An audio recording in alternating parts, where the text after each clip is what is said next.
হিজরি বছরের প্রথম মাস মহররম আল্লাহর কাছে সবচেয়ে ফজিলতপূর্ণ মাসগুলোর একটি।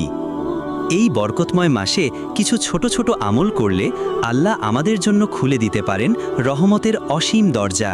চলুন জেনে নিই মহররম মাসের এমন 5টি দোয়া ও আমল যেগুলো আমাদের গুনাহ মাফের পথ খুলে দেয়।